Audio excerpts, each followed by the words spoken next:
જય શ્રી કૃષ્ણ, રાધે રાધે. વિષ્ણુ, આ છે ને આપણા શક્કરટેટીના બીજ છે, જેને મેં શેકી લીધા છે. પહેલાં શેકી લેવાના એને, તો એ ફૂલી જાય છે સરખા. સાથે ચારોળી છે અને સાથે 8 થી 10 કાજુ લીધા છે. ચારોળીને બી શેકી લેવાના છે. તો શક્કરટેટીના બીજ અને ચારોળી બંનેને શેકી લેવાના. અને ચારોળીના છે ને ફોતરા નીકળી જાય છે, તો એને કાઢી લેવાના. અને પછી આમાં કાજુ નાના નાના ટૂંક કરીને પધરાવી દેવાના છે. 8 થી 10 કાજુ, એને પીસવાના નહીં, ખાલી આવી રીતે સમારીથી આવી રીતે ટૂંક કરવાના છે. તો ત્રણેયનું માપ થઈને અડધું કપ અહીંયા થશે. ત્રણેયનું માપ લીધું છે, તો અડધું કપ જો શક્કરટેટીના બીજ અને ચારોળીના બીજ થયા હોય તો 1/3 કપ સાકર લેવાની અને સાકર ડૂબે એટલું દૂધ કરી દેવાનું. તો આજે આપણે શ્રી પ્રભુને સુહાય તેમ શક્કરટેટીના બીજના લાડુ સિદ્ધ કરી રહ્યા છે. અત્યારે ગ્રીષ્મ ઋતુ છે, તો અત્યારે શ્રી પ્રભુને ઠંડારકવાળી બધી શીતળતા પ્રદાન કરે એવી બધી સામગ્રી શ્રી પ્રભુને ભોગ ધરવામાં આવે છે. તો આમાં સુગંધી પધરાવી.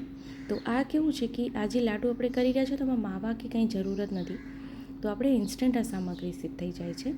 તો ખાલી ઉકળવા માંડે, એક ઉફાળ આવી જાય ને પછી અમે 1 ચમચી ઘી પધરાવી દઈશું. અને આમાં ચાસણી બી જરૂરત નથી પડતી, કે આમાં ચાસણી આવે પછી સામગ્રી થાય. કારણ કે આપણે જે દૂધની ચાસણી ફટાફટ થઈ જાય છે, એને વાર નથી લાગતી. જલની સામગ્રી કરીએ તો એમાં વાર લાગે છે. તો એનું ટેક્સચર આપ અહીંયા જો તો એકદમ ઘટ થઈ ગયું છે એકદમ. તમે ચાસણી આપણે લેવાની પણ નથી કે 1 તારની 2 તારની ચાસણી કરવાની. બસ એકદમ બોઇલ આવી જાય, ઉકાળ એકદમ આવી જાય. અહીંયા આપ જોઈ શકો છો એકદમ ચાસણી એકદમ સુંદર દેખાય છે. ચાસણી વધુ થઈ ગઈ છે. તેમાં આપણે જે શક્કરટેટીના બીજ છે એ એમાં સાથે પધરાવી દઈએ. બસ એ ધ્યાન રાખવાનું કે એ શેકીને લેવાના છે. અને બસ પછી એને ગેસની આંચ ધીમી રાખીને એને 2 મિનિટ ખાલી લોહીયામાં જ આપણે એને ફેરવવાનું છે. જો આપણે એની બરફી કરવી હોય તો અહીંયા આપણે 2 મિનિટ આમનામ રાખીને આપ એક ટ્રેમાં કે એક પાત્રમાં એને ઠારી શકો છો. તો એની બરફી બી ખૂબ સુંદર થઈ જશે. પણ આપણે હજી નંગ વાળી રહ્યા છે. તો અહીંયા આપજો તો નીચેથી આખું એને આમાં આખું છૂટી જશે. નીચે એકદમ કોરા જેવું થઈ જાય ને કે આ કોરું થઈ ગયું છે, નંગ વળવા જેવું થઈ ગયું, પછી આપણે ગેસની આંચ બંધ કરી દેવાની છે. તો જો વિડીયો ગમે તો લાઈક જરૂરથી કરશો, આપણા ગ્રુપમાં શેર કરશો, જેથી વધુથી વધુ લોકો સુધી વિડીયો પહોંચે અને એને પણ આ વિડીયો ઉપયોગી થઈ શકે. તો અહીંયા જો તો અહીં નીચેથી કોરું થઈ ગયું છે. તો હવે અહીંયા આપણે ગેસની આંચને બંધ કરી દઈશું અને ગેસથી નીચે ઉતારીને એને થોડીક વાર આપણે ઠંડુ થવા દઈશું, જેથી આપણે હાથ વળીને નંગ વાળી શકાય. તો અહીંયા આપજો તો ગેસથી નીચે મેં ઉતારી લીધું હતું. તો થોડું ઠંડુ થઈ ગયું છે. તો સેજ જેવું ઘીવાળો હાથ કરીને બસ આપણે આવી રીતે અહીંયા નંગ વાળી લેવાના છે. તો આપણે જો કેટલી સરળતાથી અહીંયા નંગ વળી રહ્યું છે. ખૂબ સુંદર રીતે આપજો, એકદમ રસદાર નંગ એના વળી રહ્યા છે.